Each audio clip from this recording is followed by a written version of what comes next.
अस्सलाम वालेकुम, welcome back again. आज हम केमिस्ट्री पार्ट 1 चैप्टर नंबर 7 का लेक्चर नंबर 12 को डिस्कस करेंगे। और ये आज का जो हमारा टॉपिक है ये हैसेस लॉ है। तो बेटा हमने प्रीवियस लेक्चर के अंदर आपको बॉम्ब कैलोरीमीटर का बताया था कि वो इम्पोर्टेंट लॉन्ग क्वेश्चन है। तो अगर इस चैप्टर में बेटा जो मोस्ट इम्पोर्टेंट 3 लॉन्ग क्वेश्चन गिने जाते हैं ना, वो सबसे पहला है फर्स्ट लॉ ऑफ थर्मोडायनामिक्स, दूसरे नंबर पे आता है बॉम्ब कैलोरीमीटर, और जो तीसरे नंबर पे और सबसे ज़्यादा इस चैप्टर में से इम्पोर्टेंट है वो है हैसेस लॉ। अब हैसेस लॉ बेटा है क्या चीज़ है? हैसेस बेटा साइंटिस्ट का नेम है। तो अब इसको समझिएगा, इसकी डेफिनेशन बड़ी अजीबोगरीब सी है। तो आपको एज इट लिखनी होगी, क्योंकि पेपर में ये कई बार शॉर्ट क्वेश्चन भी इसकी डेफिनेशन आ चुकी है। तो बुक से आपको इसको समझ नहीं लगेगी, इसको समझने की कोशिश करिएगा। जैसे लिखा है बोर्ड में ऐसे ही लिखिएगा, आपको पूरे नंबर मिलेंगे। ये पूरा का पूरा लॉन्ग क्वेश्चन मैंने लिखा है। अच्छा, पहले डेफिनेशन की तरफ जाते हैं, फिर इसको समझते हैं।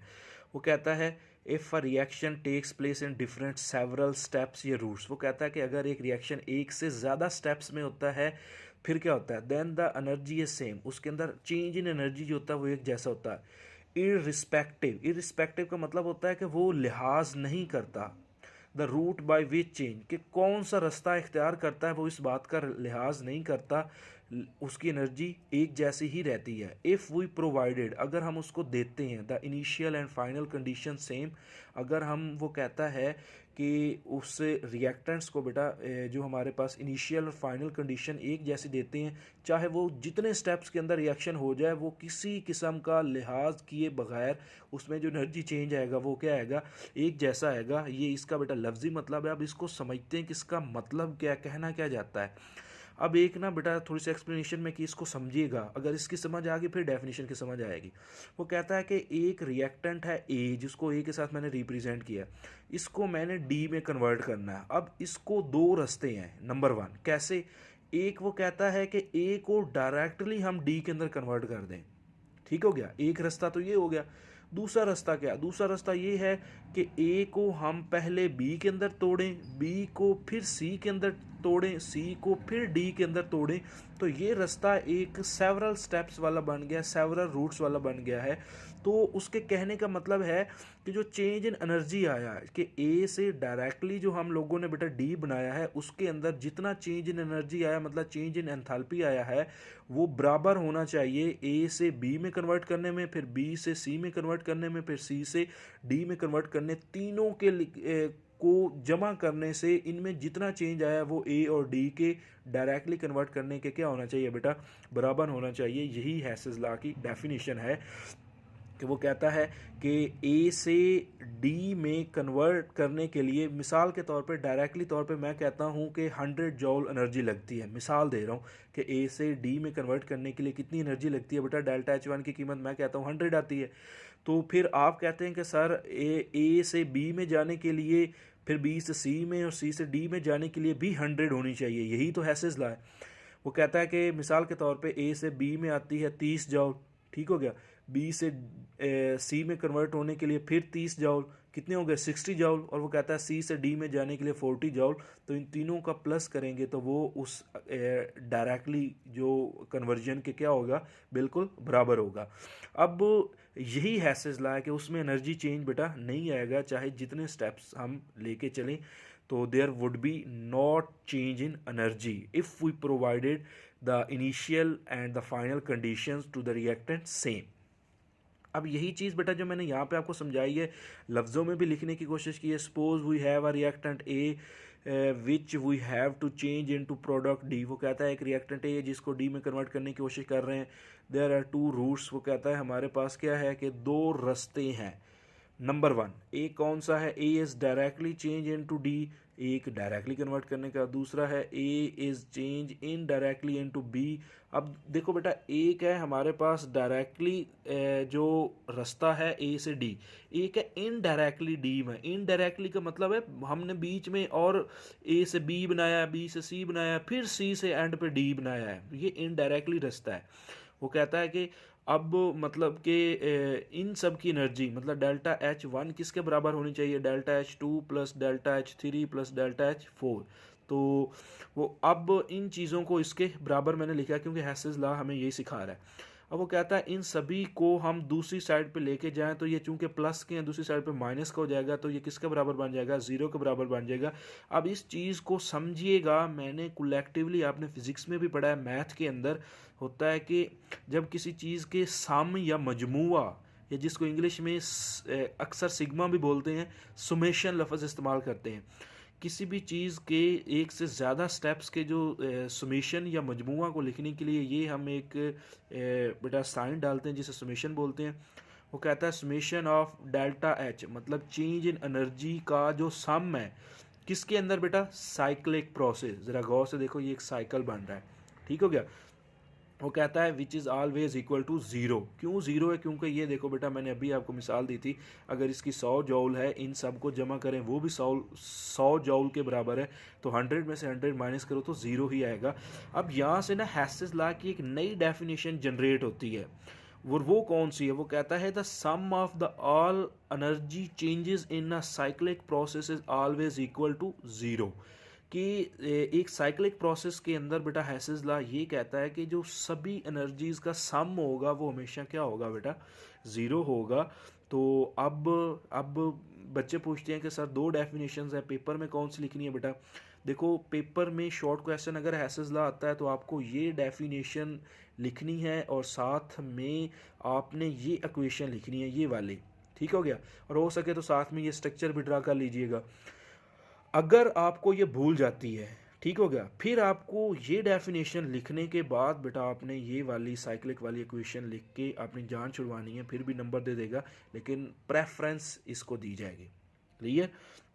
उसके बाद बेटा एमसीक्यूज है कि ये जो हैसेस लॉ होता है किस पे बुनियाद करता है, कि it is based on the law of conservation of energy, कि बेटा ये law of conservation of energy पे बुनियाद करता है, क्योंकि साफ जाहिर बात है बेटा एनर्जी ना तो डिस्ट्रॉय हो रही है ना एनर्जी जनरेट हो रही है, there is no change in energy, energy is always same.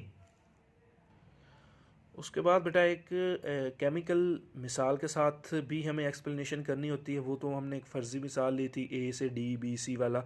तो अब एक बेटा एग्जांपल लेते हैं केमिकल की, ये भी पेपर में एक हमें लिखनी होती है, मैंने एक यहाँ पे लिखी है बेटा बुक के अंदर कार्बन डाइऑक्साइड वाली, आप वो भी लिख सकते हो, तो मुझे ये आसान लगी थी तो मैंने आपको ये समझा देता हूँ। वो कहता है बेटा फार्मेशन ऑफ सोडियम कार्बोनेट का फार्मूला था Na2CO3। वो कहता है कि देखो बेटा इसके पास दो रास्ते हैं, एक है डायरेक्ट रास्ता और दूसरा है इनडायरेक्ट, मतलब दो स्टेप के अंदर। एक सिंगल स्टेप है, मतलब कि 2NaOH प्लस CO2 लेंगे, वो डायरेक्टली बेटा Na2CO3 प्लस H2O बना देगा, और उस दौरान बेटा जितनी एनर्जी खारिज होती है वो हमने यहाँ पे नीचे लिखी है -89.8 किलो जॉल पर मोल। और अभी मैं आपको सिखा के आया हूँ कि डायरेक्ट रास्ते में जितनी एनर्जी खारिज हो रही है या ऑब्जर्व हो रही है उतनी ही एनर्जी बेटा इन दोनों को जमा करने से आएगी। तो यहाँ पर बेटा वो कहता है टू स्टेप में जाते हैं, तो टू स्टेप में बेटा पहला बेटा रिएक्शन मैंने एक NaOH लिया है, उसका CO2 से रिएक्शन करवाया है, तो एक NaCO3 बना है, मतलब सोडियम बाइकार्बोनेट बना है, वो देखो मैंने वहाँ पे लिख दिया है, और उसको मैंने नाम दिया है डेल्टा H2 एंथैल्पी 2, क्योंकि 1 तो वो डायरेक्ट वाले को नाम दे रहे हैं। तो उस दौरान एनर्जी बेटा जितनी खारिज हुई है वो है -48.06 किलो जॉल पर मोल। आगे बेटा फिर से मैंने उसको CO2 को साथ में ऐड कर दिया है, CO2 ऐड करने से फिर हमारे पास क्या बन गया बेटा, वाटर का मालिक्यूल बन गया और साथ में सोडियम कार्बोनेट बन गया है। तो देखो इसके बेटा दूसरे स्टेप में ये देखो मैंने लिखा है NaHCO3 plus CO2 Na2CO3 plus H2O और डेल्टा H3 मैंने इसको नाम दिया है। उस दौरान कितनी एनर्जी बेटा खारिज हुई है -41.02 किलो जॉल पर मोल। अब इन दोनों को बेटा जब जमा करेंगे -48.06 और -41.02 को, तो इन दोनों का आंसर्स बेटा किसके आता है, डेल्टा H1 के बराबर आता है। आपके सामने है कि इन दोनों को ऐड करने से आंसर कितना आ रहा है, -89.08 किलो जॉल पर मोल। और यही हैसेस लॉ ने बेटा कहा है कि केमिस्ट्री के अंदर के केमिकल रिएक्शन चाहे सेवरल रूट्स या कई रूट्स से गुजर जाए, लेकिन उसके अंदर जो चेंज इन एनर्जी आएगा वो हमेशा क्या आएगा, सेम आएगा, if we provided the initial and final condition same. उसके बाद बेटा एप्लीकेशंस ऑफ हैसेस लॉ को देखिएगा। ये बोर्ड के अंदर बहुत ज़्यादा इंपॉर्टेंट शॉर्ट क्वेश्चंस हैं, बच्चों को समझ नहीं लगती है, बुक के अंदर कोई हेडिंग वगैरह नहीं बनाएगी। एप्लीकेशन 3 बुक में लिखी है, मैंने तीनों लिख दी है, इसको समझने की कोशिश कीजिएगा। कंसेप्चुअली सा टॉपिक है बेटा। वो कहता है कि हैसेस लॉ हम डिस्कस ही क्यों कर रहे हैं। अगर हम एनर्जी डायरेक्टली निकाल रहे हैं तो फिर हम इनडायरेक्टली क्यों निकाल रहे हैं, इतना लंबा चौड़ा प्रोसेस करने का क्या फ़ायदा है। वो कहता है कि हैसेस लॉ कोई फजूल चीज़ नहीं है, ये काफ़ी चीज़ों की एनर्जी हम डायरेक्टली मैयर नहीं कर सकते। तो वो कहता है इनडायरेक्टली उनकी एनर्जीज चेंज को मैयर करने के लिए कि वो कहता है हैसेस लॉ इज़ यूज्ड। तो 3 इस्तेमाल बेटा यहाँ पे मैंने एक्सप्लेन किए हैं। वो कहता है Hess's law is used to determine the enthalpies indirectly. पहली एग्जांपल बेटा देखो कि इसके अंदर हम देखते हैं कि एंथैल्पी में पहली एग्जांपल बेटा इसको समझिएगा। वो कहता है the enthalpy of aluminium can not be determined directly due to the formation layer of oxides on the top of the aluminium. अच्छा मैं ना आपको समझाता हूँ थोड़ा सा। मैंने एक स्ट्रक्चर ड्रा करने की कोशिश की है। बॉम्ब कैलोरीमीटर प्रीवियस लेक्चर में डिस्कस किया है। मैंने कहा था कि उसके अंदर फ्यूल या हम फूड का देखते हैं कि उसके अंदर एंथैल्पी या एनर्जी कितनी है। मिसाल के तौर पे मैं कहता हूँ यहाँ पे एल्यूमिनियम रख के मैं चेक करना चाहता हूँ कि उसके अंदर एनर्जी चेंज कितना आता है। वो कहता है एल्यूमिनियम की हम एनर्जी नहीं निकाल पाएंगे। क्यों नहीं निकाल पाएंगे बेटा, ये असल टॉपिक सेकंड ईयर में आपने डिस्कस करना है विद डिटेल। ये जो छोटा सा शॉर्ट यहाँ पे बना हुआ है वो कहता है कि बेटा एल्यूमिनियम जो होती है ना, एल्यूमिनियम ऑक्सीजन के साथ रिएक्ट करके ना बेटा, ऑक्सीजन के साथ रिएक्ट करके एक चीज़ बना देती है Al2O3। इसे बोलते हैं ऑक्साइड्स ऑफ एल्यूमिनियम। ये एक ऐसी लेयर होती है, ये ना यहाँ बेटा जो एल्यूमिनियम की मिसाल के तौर पे ये था, इसको थोड़ी सी आग लगी, इसके ऊपर इस तरह से ना इसकी लेयर बैठ जाएगी पूरे के ऊपर, Al2O3 की लेयर बन जाएगी। ये जो लेयर है ना ये मज़ीद इसको जलने से रोकती है, मतलब आग बुझ जाएगी। जब बुझ जाएगी तो हम उसके अंदर टोटल हीट को मेजर नहीं कर पाएंगे। तो इस तरह से वो कहता है कि एल्यूमिनियम की अब डायरेक्टली तो हम मालूम नहीं कर सकते। तो हम क्या करेंगे बेटा, वो कहता है हम स्टेप्स बाय स्टेप्स इसकी मेजर करेंगे by using the Hess's law.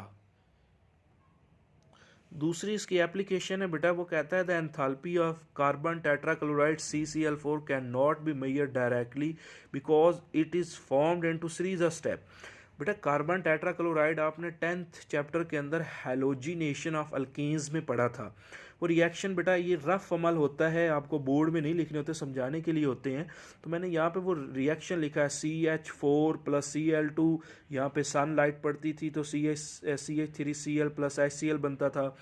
फिर आप बेटा Cl2 का रिएक्शन करवाते थे तो एक और यहाँ से बेटा हाइड्रोजन रिमूव होता था, C2Cl2 + HCl बनता था। फिर आप Cl2 का रिएक्शन करवाते थे, एक हाइड्रोजन फिर रिमूव होता था, CHCl3 + HCl मतलब क्लोरोफॉर्म बनता था। फिर एंड पे Cl2 के साथ रिएक्शन करवाते थे, कार्बन टेट्राक्लोराइड बनता था और HCl बनता। एंड पे जाके ये बन रहा है।